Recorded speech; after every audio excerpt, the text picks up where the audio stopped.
La Seconde Guerre mondiale n'a pas commencé du jour au lendemain, ni fut le résultat d'une seule décision. C'était le dénouement d'une tension accumulée pendant des années. Une chaîne de mouvements politiques, ambitions et erreurs, qui ont poussé le monde vers un point de non-retour. Après la Première Guerre mondiale, l'Europe est restée profondément changée. L'équilibre s'est brisé, et à sa place sont apparues des blessures ouvertes, ressentiments, et de nouvelles idéologies prêtes à s'imposer. Allemagne, affaiblie par le traité de Versailles, a commencé à se transformer. Sous la direction de Hitler, le pays a entamé un processus d'expansion. Pas seulement territorial, mais aussi idéologique. Pendant ce temps, d'autres puissances observaient. Certaines avec inquiétude, d'autres avec des doutes, et beaucoup, sans réagir à temps. En 1938, la carte européenne a commencé à changer sans qu'il soit nécessaire de livrer une grande bataille. L'Autriche a été incorporée au Troisième Reich. Et peu après, le foyer s'est déplacé vers la Tchécoslovaquie. Les tensions augmentaient. Mais au lieu d'une réponse ferme, on a opté pour des accords. Décision qui visait à éviter le conflit. Mais qu'en réalité, il ne faisait que le retarder. Le soi-disant pacte de Munich a permis à l'Allemagne d'avancer sans opposition immédiate. Et a mis en évidence une faiblesse clé en Europe. L'incapacité de freiner une expansion qui n'avait déjà plus l'intention de s'arrêter. Des mois plus tard, la Tchécoslovaquie a été démantelée. Et le message était clair. L'équilibre international n'existait plus. En parallèle, de nouvelles alliances se formaient. L'Allemagne et l'Italie consolidaient leur coopération, tandis que d'autres puissances tentaient de se réorganiser, sans une stratégie claire. Mais le point définitif arriverait en 1939. Quand l'Allemagne a envahi la Pologne. Il ne restait plus d'excuses.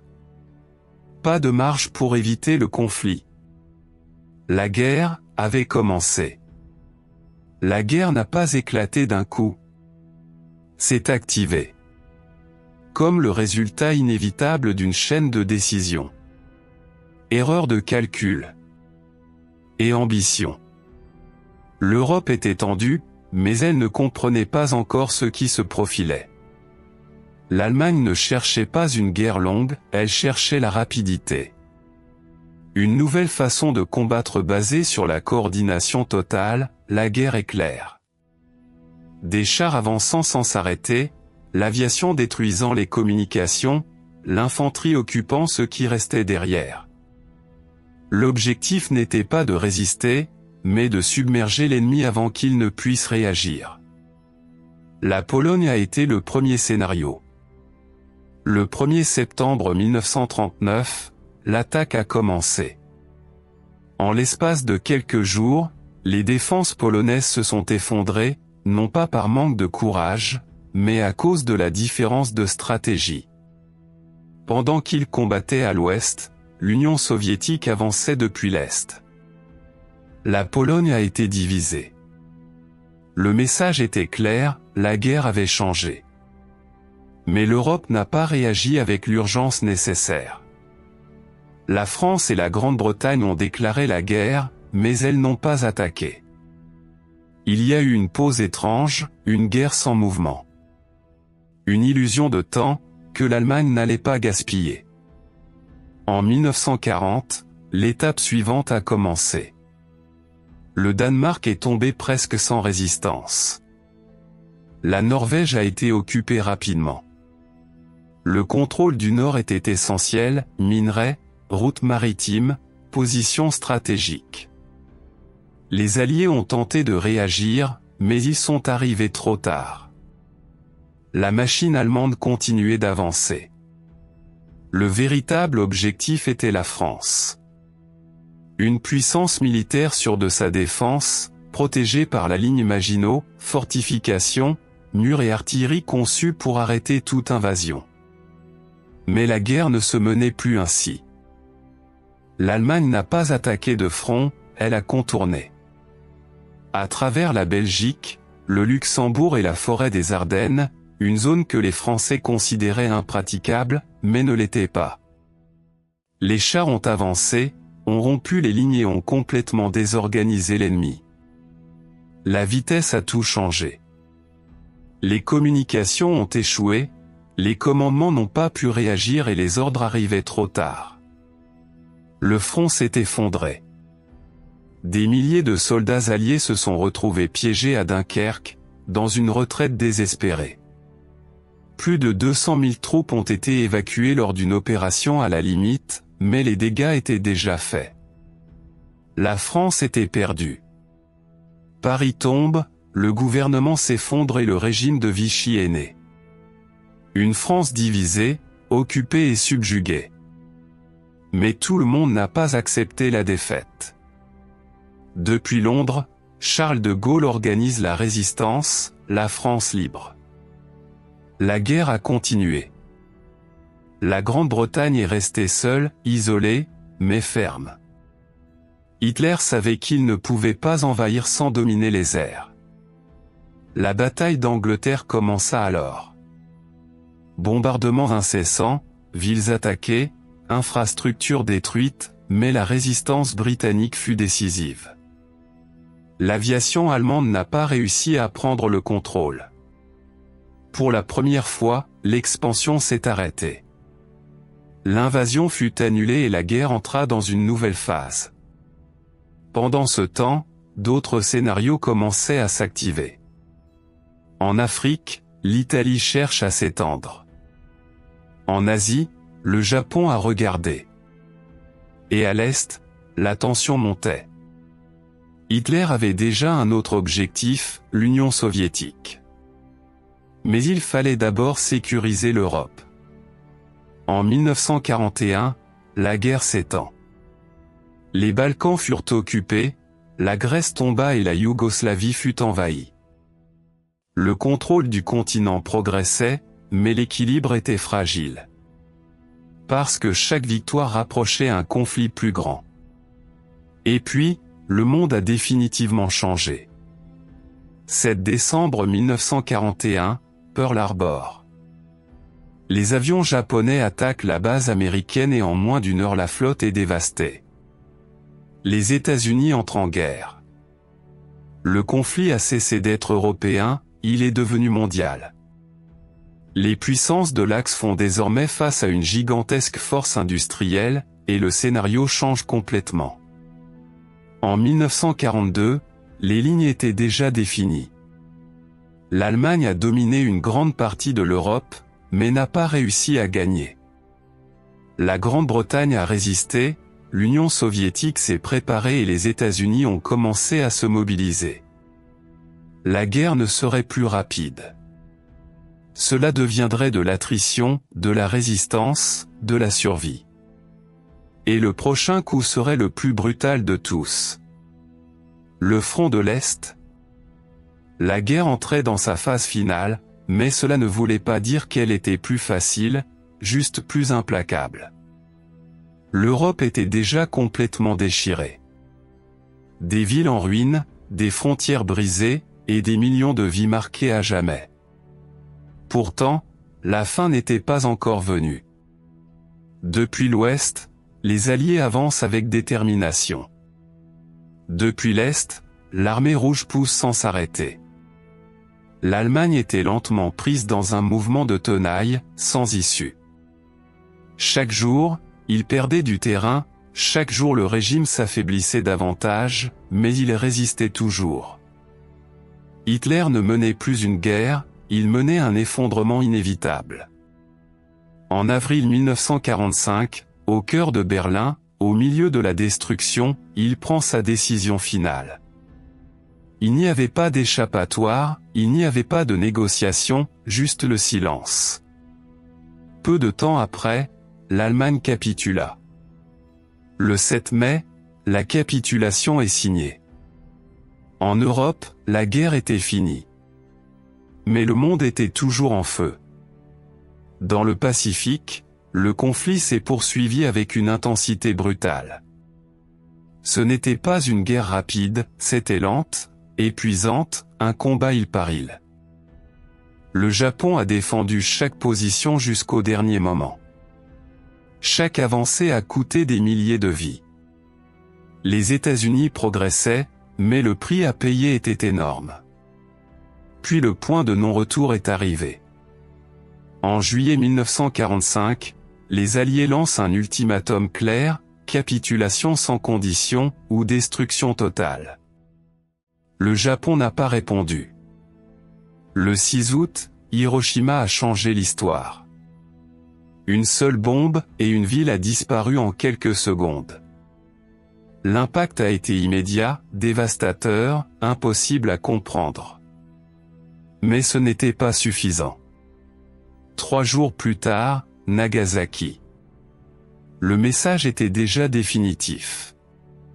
Le monde était entré dans une nouvelle ère, une ère dans laquelle la destruction pouvait être instantanée.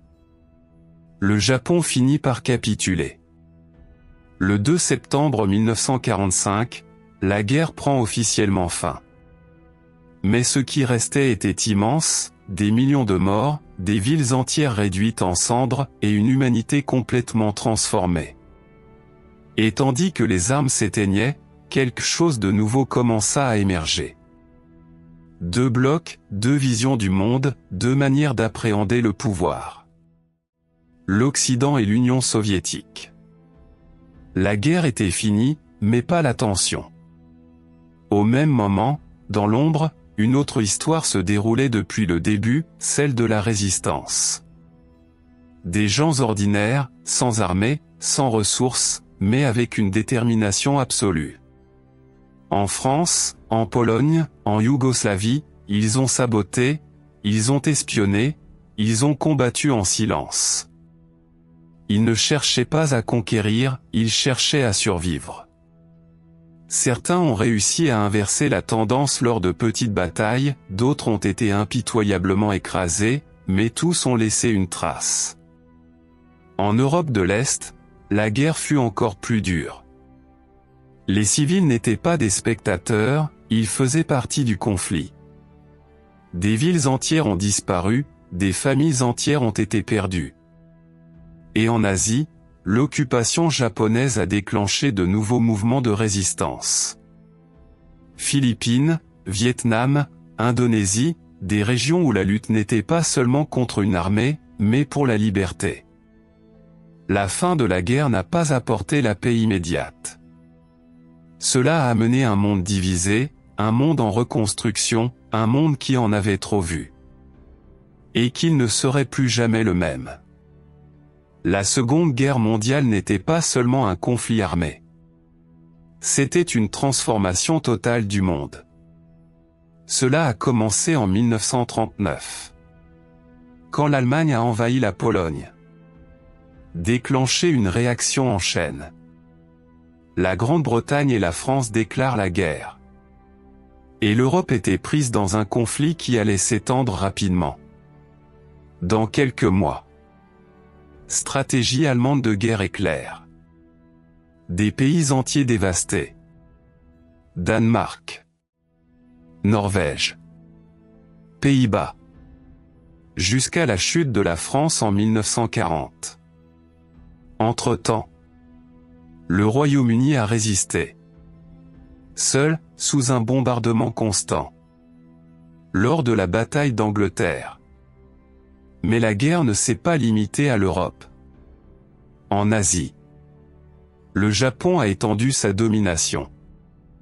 Et en 1941, l'attaque de Pearl Harbor a conduit à l'entrée des États-Unis dans le conflit. Le monde entier était en guerre. Cette même année, l'Allemagne a envahi l'Union soviétique, ouvrant le front le plus brutal du conflit, où des millions de personnes mouraient. Dans des villes comme Stalingrad. Au fur et à mesure que la guerre progressait, la violence a atteint des niveaux inimaginables. Le régime nazi a créé un réseau de camps de concentration. Des endroits où des millions de personnes ont été exploitées, torturées et assassinées. Juifs, opposants politiques, intellectuels, tous ceux qui sont considérés comme des ennemis. Ils étaient déshumanisés, convertis en nombre et systématiquement exterminés.